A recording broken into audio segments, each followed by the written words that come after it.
Welcome to Stab's best wetsuits of 2019. This does feel like it's going to be really warm. This year, we're narrowing our neoprene search and looking for just the warmest 3.2 and comfiest 4.3. Reason being, no one wants to wear a 4.3 if they don't have to, so it's our goal to keep you in a 3 mil as long as possible.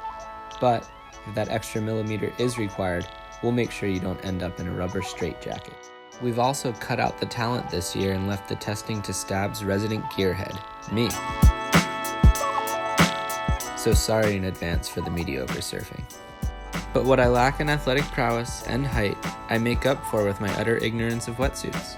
Over the past 10 years, I've worn exclusively Xcel neoprene, so all 6 of the brands we test here will be completely foreign to me. Hopefully, that means I can give an honest and unbiased perspective. Oh, this feels terrible. Let's begin with our search for the warmest 3.2. It was very protective. I felt like a gladiator out there, just kind of tumbling along the sand. There's a lot of seams in this suit, more than I'm kind of used to.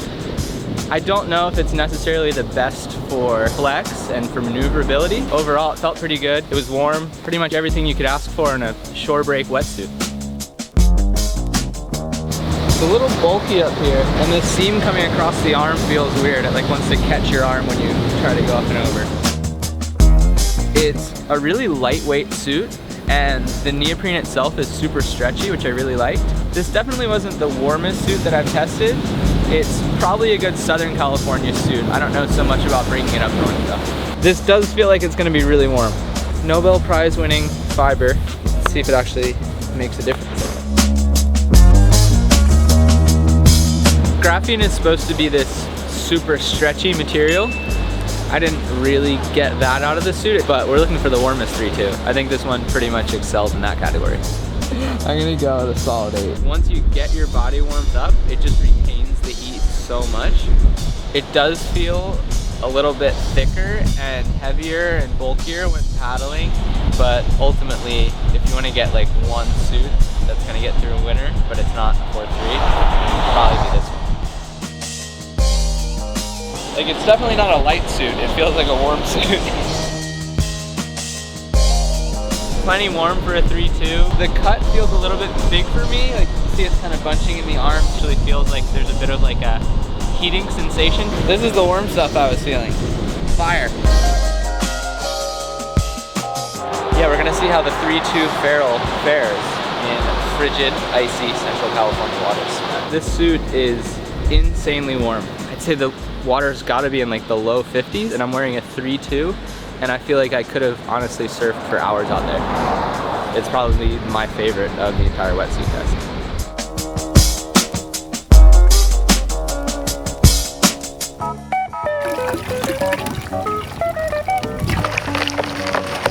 Oh my. We tested all of these suits, and of the 3.2s, we have our 3 warmest. In no particular order, we have the Billabong Furnace Ultra, Rip Curl FLASHBOMB, and last but not least, we have the Feral 3.2.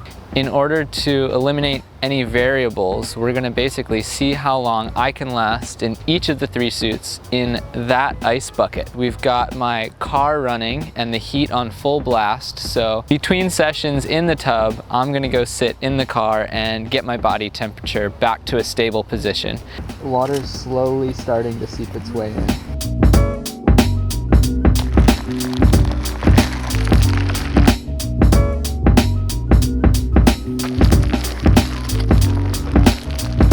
I'm not going to have anyone tell me how long I've been in for any of the suits because I don't want to be swayed thinking like, oh, I just stay 5 more seconds, I'll be good at suit.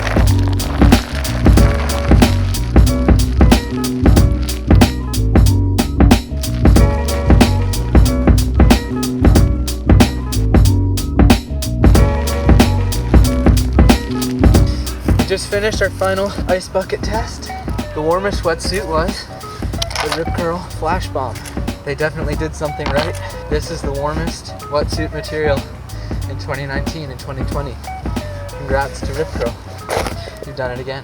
Now to find the comfiest 4.3. To clarify, when we say comfy, we're talking both about the suit's maneuverability and how it feels against our skin. So, stretchy and soft are the criteria.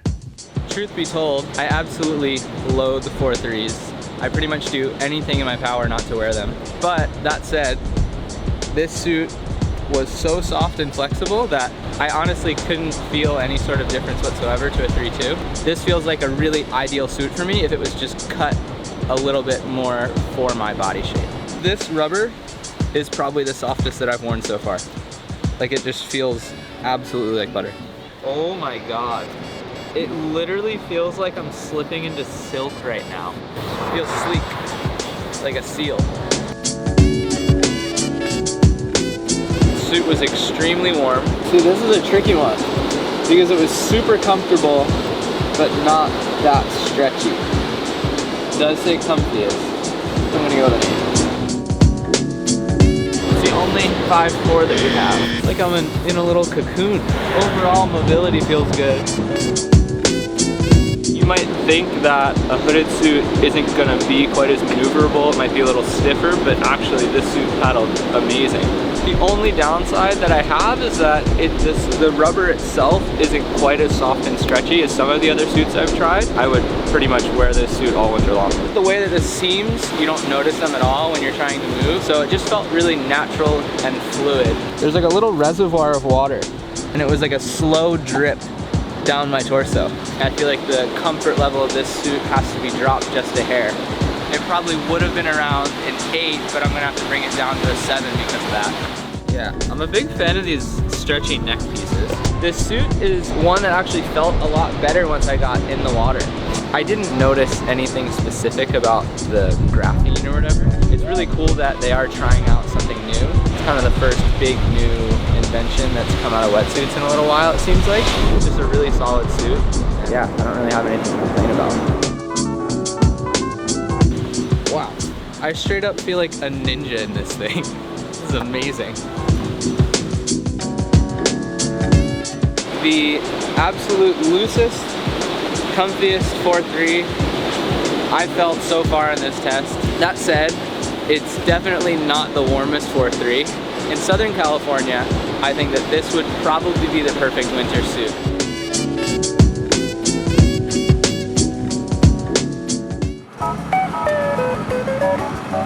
Part of the wetsuit test is finding the most comfy, flexible 4.3. The way that we're going to test that outside of the water is we brought it to a golf simulator, which is going to allow us to swing a golf club in our top 3 suits when it comes to comfort and flexibility. We're going to take an average of the distances that we swing in each wetsuit and theoretically find which one is the most flexible. The golf swing obviously is nothing like surfing, but it is a good test of flexibility and comfort. So first up, we have the Rip Curl E-Bomb.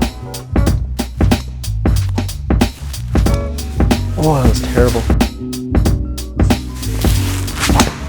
That was bad. Now we're in the O'Neill Hyper Freak, which in the ocean testing was definitely the most flexible suit that we tried. The kind of upper part is made out of this material that some people are so loud. That felt like a good one. It feels looser. Oh, hooky. Oh, that was the biggest one so far. Is this a stupid idea? Yes. Is it kooky? Absolutely. Why are we doing it? I'm not sure, but I hope you're getting something out of this. One last suit, and then I'm never coming back to a place like this again. Somehow, I am not the most obnoxious person here right now. Oh, that's terrible. That's actually a good one. The Volte suit is pretty stretchy for what it is, but it can't quite compete with the actual stretchy 4.3s. It is comfy though, I have to say. I don't feel bad in this.